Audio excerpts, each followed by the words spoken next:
Здравствуйте! В эфире последняя в этом году программа «События недели». В студии Белла Кварчия. В этом выпуске мы подведем итоги прошедших 7 дней, а также вспомним о важнейших событиях уходящего года. Как обычно, в нашей передаче примет участие эксперт, который появится здесь чуть позже. А теперь коротко о том, что произошло на этой неделе.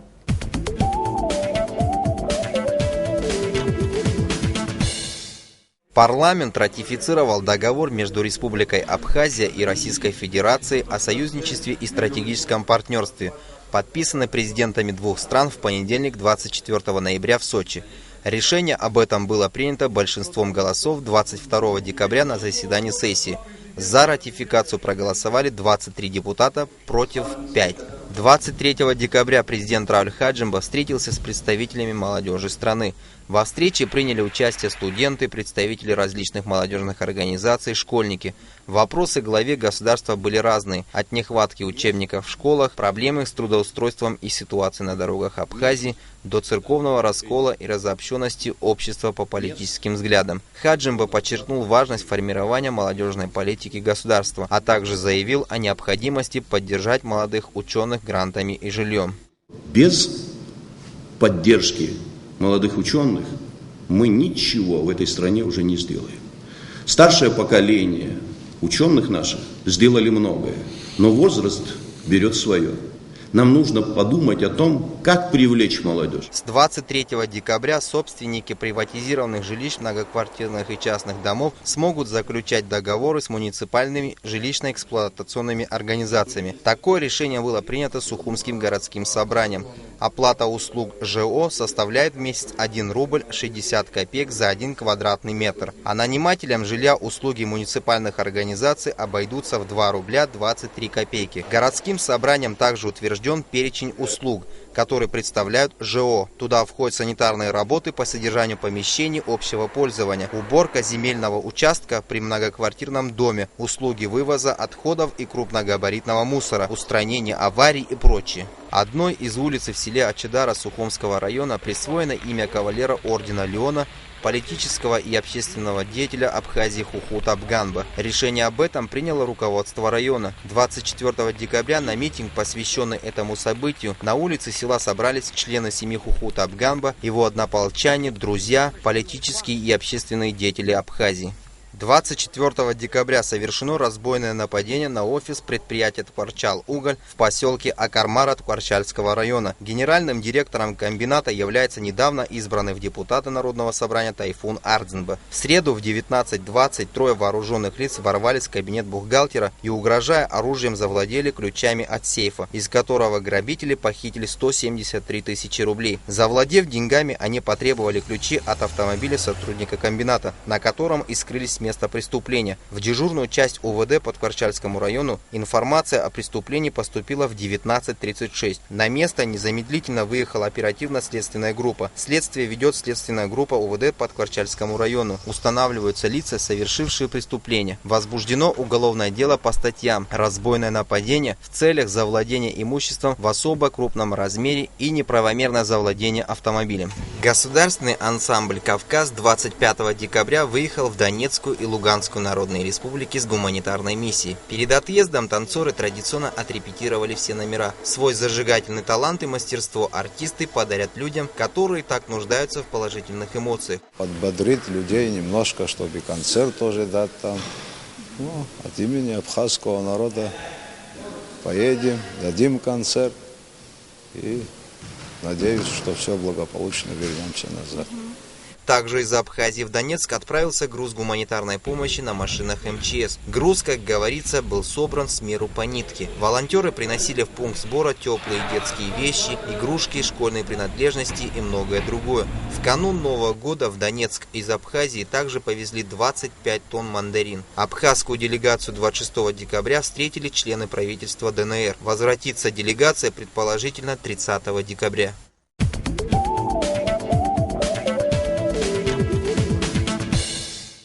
Таковы события, которые произошли на этой неделе. А теперь о событиях субботы 27 декабря. Утром в субботу Рауль Хаджимба вместе с руководителем Госкомитета по репатриации посетил места проживания репатриантов, а также места их работы и строящееся для них жилье. Президент осмотрел многоэтажные здания в Сухуме, в Гулрыбском и Сухумском районах. По словам Хрипса Джопа, уже к Новому году будет сдан в эксплуатацию двухэтажный дом на 6 семей в селе Мачара. Посетив места работы репатриантов, Рауль Хаджимба отметил их большое желание трудиться и зарабатывать. Впервые репатрианты получили государственный заказ на изготовление мебели, окон, дверей и многого другого, что понадобится в ремонте жилья для их же семей. Увиденным президент остался доволен, но высказал пожелание, чтобы в будущем жилье для наших соотечественников строилось и в других районах Абхазии. Мы не первый раз объезжаем все эти объекты, и с каждым разом мы видим перемены, которые происходят на этих стройках. Государство должно способствовать тому, чтобы те мизерные возможности, которые мы им предоставляем, правильно бы реализовывались. Все они нацелены на то, чтобы организовать нормальную жизнедеятельность с вовлечением их именно непосредственно в процесс организации для них же самих, и жилья, и работы. И я думаю, это очень полезно и эффективно. Во второй половине дня Рауль Хаджимба собрал в своей резиденции в Сухуме послов Российской Федерации, Южной Осетии и Приднестровской Молдавской Республики и поздравил с Новым годом. Хотел бы в преддверии Нового года пожелать вам всем и нам мира, добра и счастья. Все те процессы, которые происходят сегодня в мире, конечно, сказываются на нас с вами, на наших делах, но они все преодолимы, и верю в то, что у нас еще впереди очень много добрых дел во имя наших людей, во имя наших народов. И, несомненно, в Новом году должно все произойти так, как мы с вами желаем. Ранее дипломатические приемы проходили все больше в ресторанах. Рауль Хаджимба нарушил эту традицию, и впервые прием проходил в окружении пальм с прекрасным видом на Сухум под аккомпанемент классической музыки.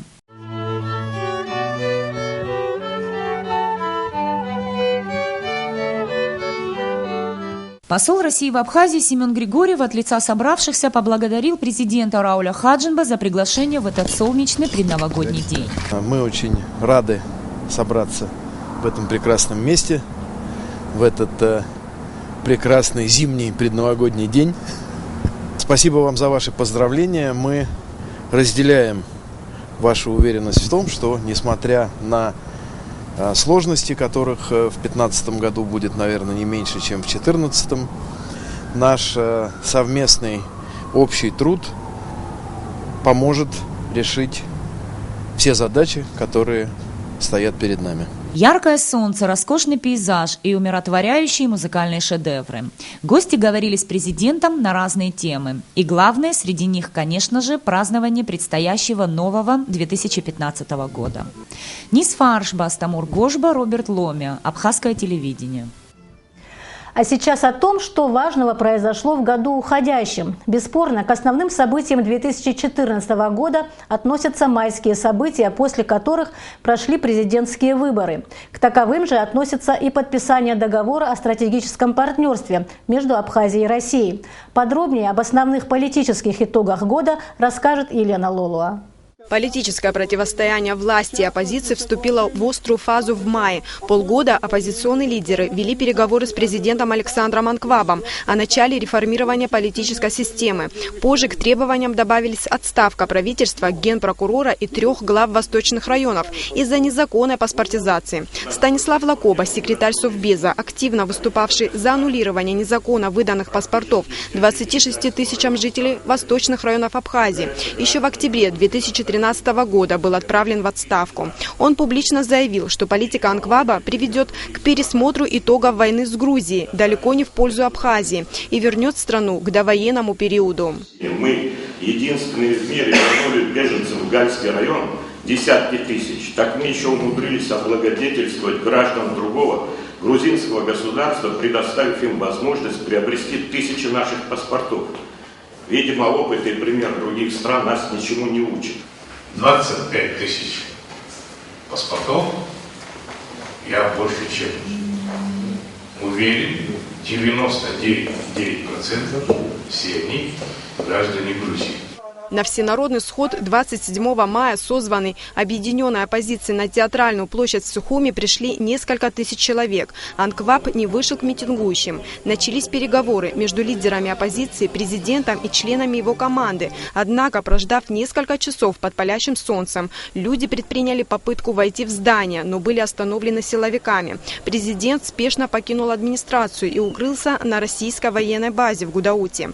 Оппозиционеры объявили бессрочный митинг. В результате напряженных переговоров при участии российских посредников президент Александр Анкваб 1 июня объявил о своей отставке. Сторонники власти назвали майские события переворотом, оппозиционеры – вынужденной мерой. События 27 мая, они могли даже и не произойти 27 мая, если бы президент вышел или даже не вышел к народу, но принял бы какое-то решение, хотя бы по одному из пунктов. Все, он этого не сделал. Я считаю, что это вынужденная смена власти была. Я не считаю, что это хорошо, но я не считаю, что это плохо.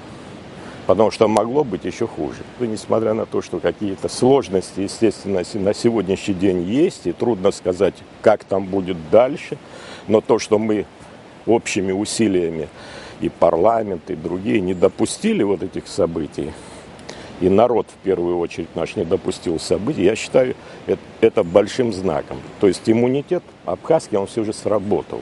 И инстинкт самосохранения. Вы можете себе представить, что было? Порядка 60 тысяч сегодня бы имели граждан Грузии абхазские паспорта.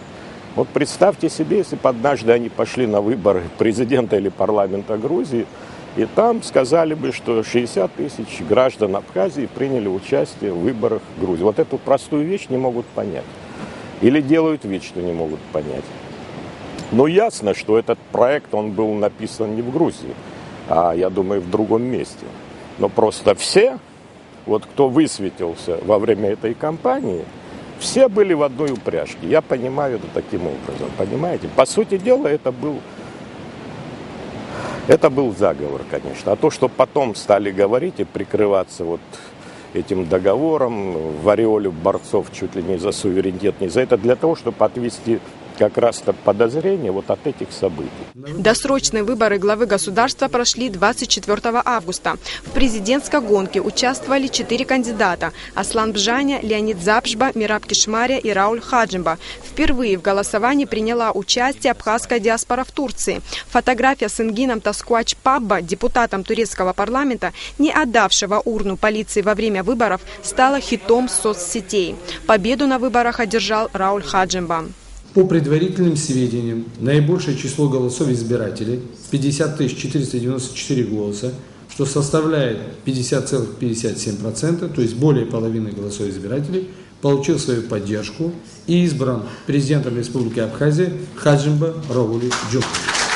Через 3 дня избранный президент отправился в Москву на встречу с президентом России Владимиром Путиным, где обсуждалась необходимость заключения нового союзнического договора. В середине октября Москва передала свой вариант документа, который был подвергнут острой критике в абхазском обществе.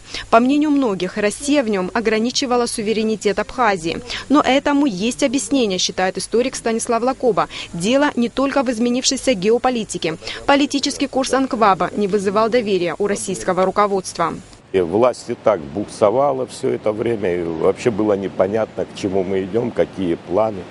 На все вопросы, на все предложения, которые ставились, об этом мало кто знает. Человек всегда отвечал: Станислав, а что ты хочешь? Будет еще хуже. Будет еще хуже, будет еще хуже. Это по всем вопросам. Причем ты как? Ну а как? Что, ничего не делать, ничего не предпринимать? С теми же ДТП, наркомания, преступность, криминогенная обстановка, с тем, что происходит с теми людьми, которые все бросили и побежали в сторону Грузии, извините меня, кто торговать, кто лечиться, кто под предлогом лечиться, заниматься неизвестно какими делами. Ведь все эти вопросы рассматривались на Совете Безопасности, ставились, но, по сути дела, никакой реакции не было. Естественно, об этой ситуации знали и в России тоже, и, в принципе, наблюдали, я думаю, за этими событиями, особенно с тем, что происходит на границе. Вы знаете, когда толпами там собирались люди, там переходили, вот. И это не могло не беспокоить, потому что было очевидно, что, по сути дела, проводится такой тихой сапой, как бы прогрузинский курс, что попытка развернуть Абхазию в сторону Грузии, вот, не публично, очень тихо, соответствующая категория людей появилась в Абхазии, которая этим поддерживала это все. Все молчали. Вот эти моменты, они настораживали очень многих в России. Мы вот говорим, скажем, о договоре, я не буду сейчас говорить о самом договоре, о его сути. Я только хочу сказать о том, что этот договор все же был изменен, текст договора, правильно? И разительно отличается то, что было, и то, что есть. Я, например, считаю, что российская сторона, когда видела все эти процессы в Абхазии, она, естественно, испытывала какое-то недоверие к абхазцам. С одной стороны, Россия охраняет границы, делает все, что возможно, а с другой вот нет, скажем, соответствующего встречного движения какого-то, нет, я бы сказал, каких-то искренних отношений. Руководители Абхазии практически мало общаются. Глава государства, в общем-то, как-то мало его встреч, нет его встреч с президентом, скажем, России. В политике это очень важно. Не было этих отношений, нормальных личностных отношений. Появился вот этот текст договора, которым решили как бы ужесточить свои позиции. Он появился тогда, когда еще не было ничего ясно, в принципе. Кто что, будет ли там, останется анклав или будет кто-то другой. Вот, неважно, кто будет, но ужесточить позиции, чтобы в Абхазии не было каких-то фокусов, понимаете? Чтобы не было каких-то кульбитов. Союзнический договор, подготовленный абхазской стороной, был одобрен и подписан 24 ноября в Сочи президентами двух стран и ратифицирован парламентом Абхазии. В развитии договора будут готовиться отраслевые соглашения. Власть обещает проводить эту работу в открытом режиме и с участием всех политических сил страны. Елена Лолуа, Абхазское телевидение. Таковы основные политические события уходящего года, но информационная картина была бы неполной без событий культурных. А таковых, к счастью, было немало. Что стоит только долгожданное открытие в столице двух театров – Абхазского государственного драматического театра имени Самсона Чанба и Русского театра драмы. Оценить события в культурной жизни страны мы пригласили нашего эксперта, министра культуры республики Эльвиру Арсалия. Здравствуйте, Эльвира Анатольевна. Здравствуйте. Эльвира Анатольевна, прежде чем мы продолжим нашу передачу, я хочу предложить вашему вниманию сюжет, который подготовила наш корреспондент Асида Малия. 2014 год ознаменовался множеством важных событий. Хочу напомнить о самых ярких и значимых в области спорта и культуры. В этом году Денис Царгуш стал трижды чемпионом мира. Хибла Герзмава, народная артистка Абхазии и России, выступила на закрытии Олимпийских игр в Сочи. И последнее событие, которого долго ждали. После реконструкции вновь открылись абхазские и русские драматические театры. Можно ли сказать, что за последние 10 лет в Абхазии за кого-либо болели так сильно, как за Дениса Царгуша? Наш знаменитый 27-летний борец вольник в сентябре в Ташкенте на чемпионате мира одержал убедительную победу со счетом 9-2, тем самым взяв реванш у олимпийского чемпиона, американца Джордана Барроуза.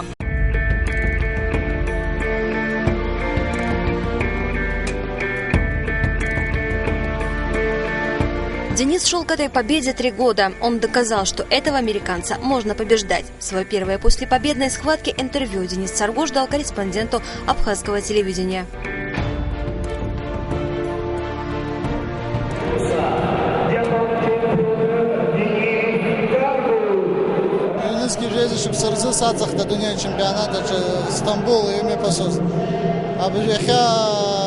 فينال выход جسياي زيچا عثمان صادق يخا سياي دار يخا يتوازا زي بسنسل شس ربجيت جناحر چن زي دار سبو ياخد بس سخرد الكلاس او رتشزن ساش سكتا من بسكل كمان بيلا زي دار يسوق بشزدرن وغنن بي دار زي غونيست خنسياير. Яркие зимние твои. За Олимпийскими играми в Абхазии следили пристально. Но выступление на закрытие Олимпиады народной артистки Абхазии и России Хибла Гирзмава, исполнившей финальную песню, стало большой и очень приятной неожиданностью для нас. Корабль, пожалуй, который и является вестником весны сегодня. Конечно. Хибла Гирзмава еще не успела допеть песню, а страницы абхазских социальных сетей буквально взрывались от эмоций. Феерическая Хибла Гирзма, завершение Олимпиады, весна, абхазская мимоза, слезы радости и Гергиев рядом. Вот так вот завершилась Олимпиада в Сочи, писали абхазские пользователи социальных сетей. Многие в этом видели не только неожиданный режиссерский, но политический ход. Цитата. «Дипломатично, поставив хоть пару точек над многими вопросами, которые просто отравляли подготовку к олимпийским состязаниям. Зимние Олимпийские игры 2014 навсегда вписаны в современную историю России, как и Абхазии, о которой в этот день услышали во всем мире».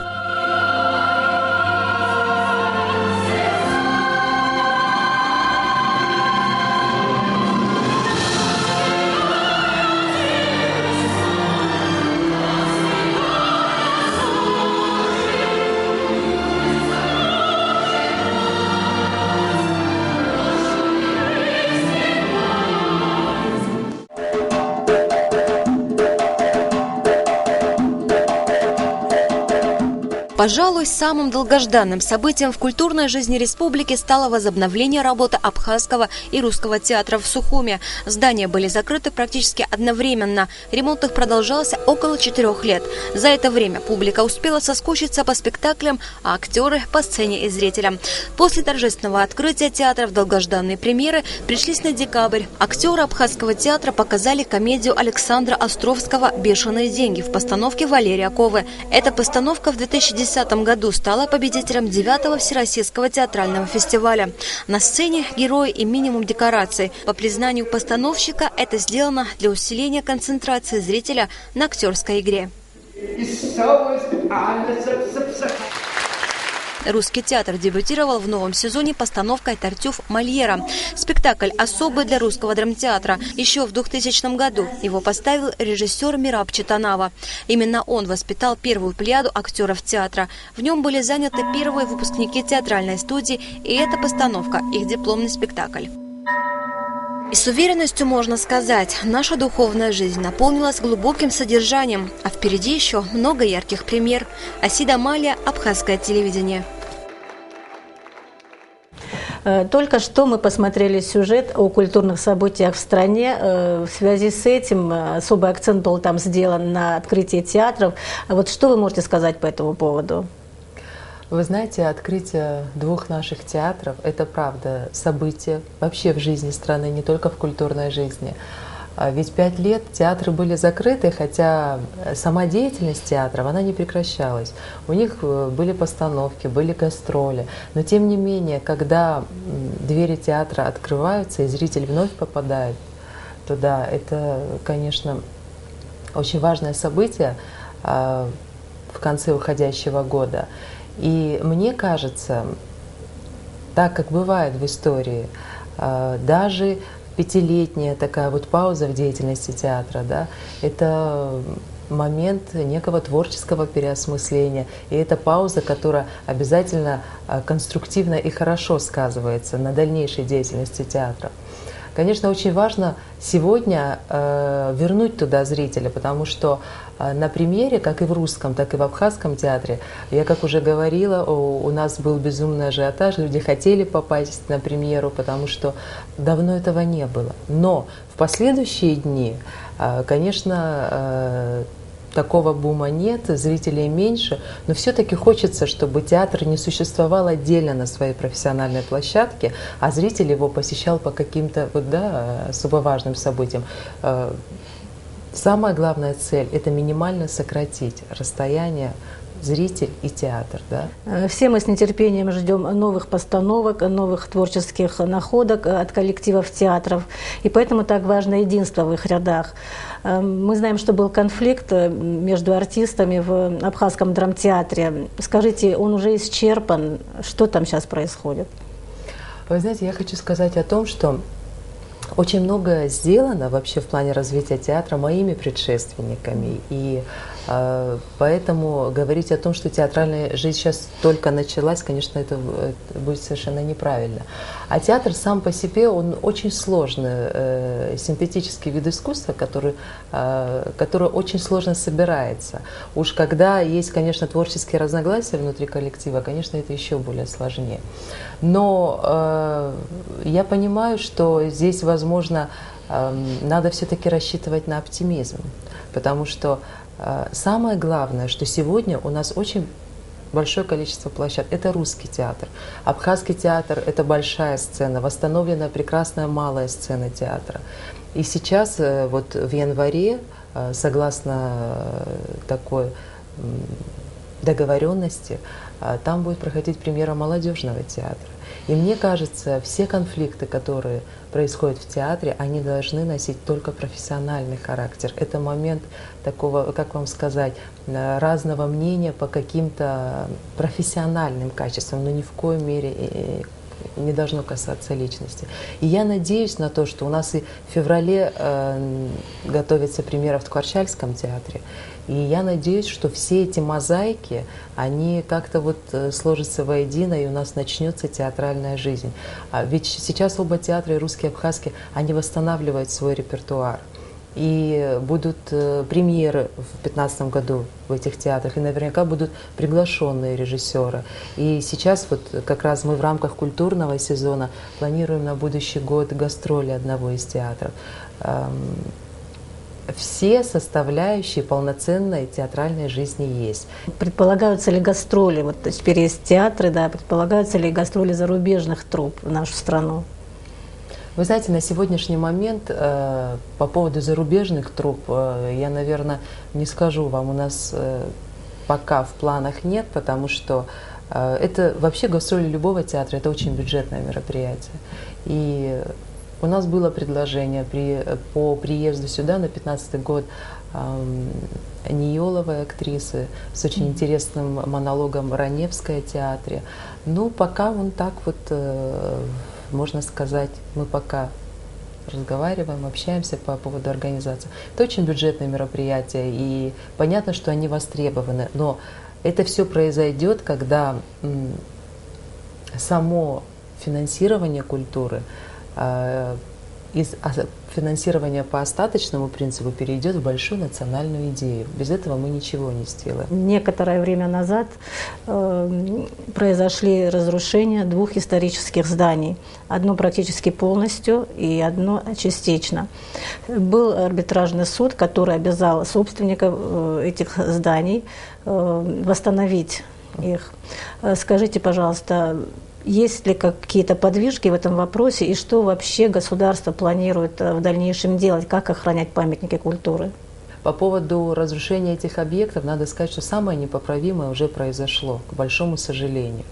Но на сегодняшний момент просто все строительные работы, проектные работы по договоренности должны проходить, должны согласовываться с департаментом по охране памятников. И мне кажется, это не мне кажется, а я надеюсь, что это последний факт такого вот просто, я не знаю, варварского отношения к памятникам культуры, потому что они необратимы, эти последствия.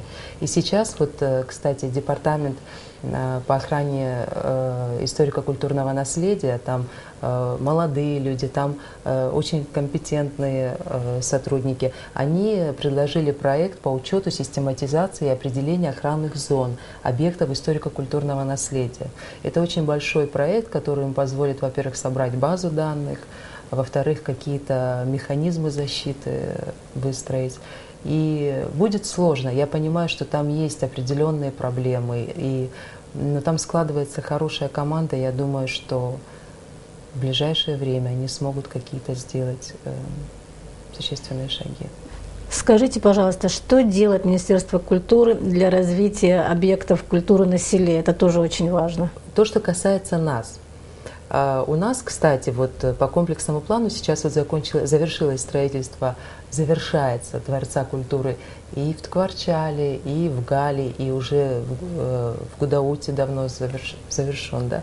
И, конечно, у нас есть желание дублировать многие мероприятия, которые проходят у нас в Сухуми, дублировать там.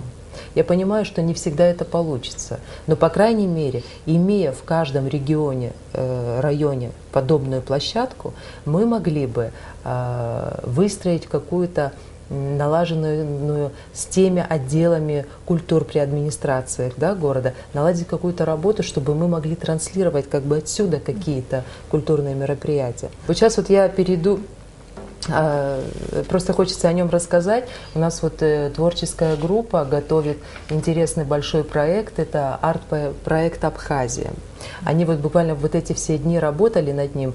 В чем заключается этот проект? Это предварительная оцифровка всех наших галерейных материалов, музейных материалов, памятников историко-культурного наследия, для того, чтобы у любого желающего был доступ к этой информации. Наша вот культурная политика, так скажем, да, культурная концепция, которую мы будем предлагать, это дать равные возможности к доступу информации.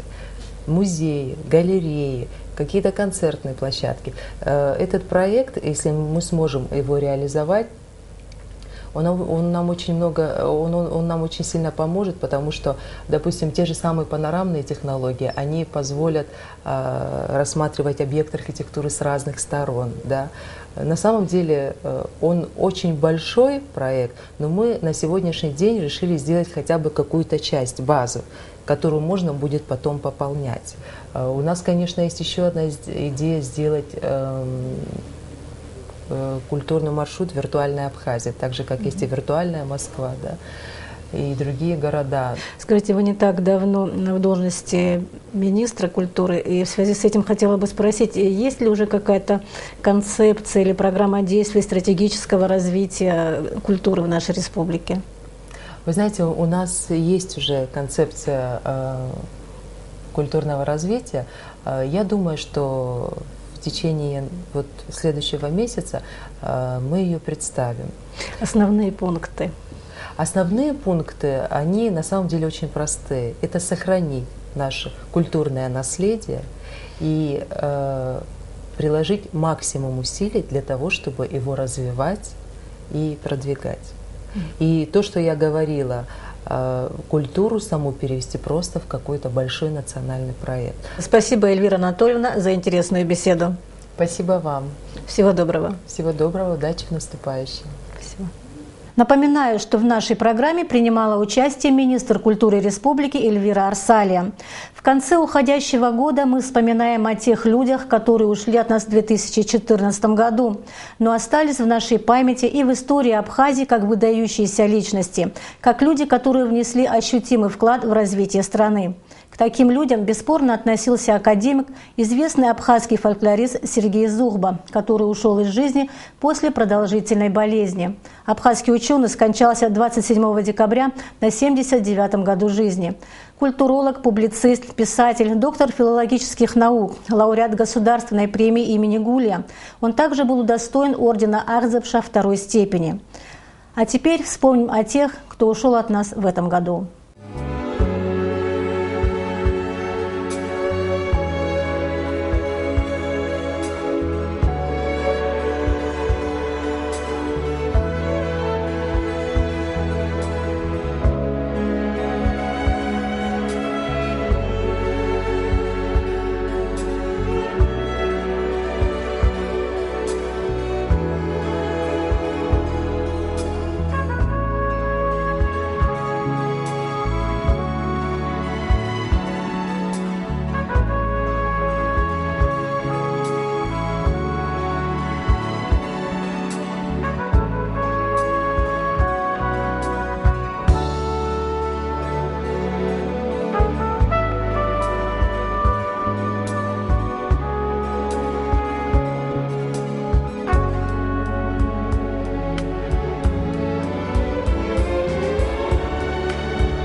Мы продолжаем наш выпуск. Накануне в нашей столице подводил итоги конкурс «Бизнес-леди-2014». В нем приняли участие деловые женщины со всей Абхазии. В этом году конкурс юбилейный. Он проходил уже в 5-й раз. Самые достойные дамы отбирались путем соцопросов в городах и районах республики. Выбирали претенденток по степени успешности в бизнесе, умению общаться и выдерживать деловой стиль во внешнем облике. В финал вышли 15 номинанток. Все они получили призы и подарки от организаторов конкурса. Я хотела бы выразить особую благодарность экспертной комиссии и организации «Деловые женщины Абхазии» за высокое признание, за высокую оценку нашей работы. Я говорю нашей работы, потому что я сама задействована в сфере производства. Производство очень сложный процесс, чтобы с ним справился один человек. Это прежде всего люди, коллектив, команда. Благодаря самоотверженному труду достигаются такие результаты. На этой позитивной ноте мы заканчиваем обзор событий. Поздравляем вас с наступающим 2015 годом. Пусть он принесет мир и благополучие в наши дома. Всего доброго. До встречи в новом году.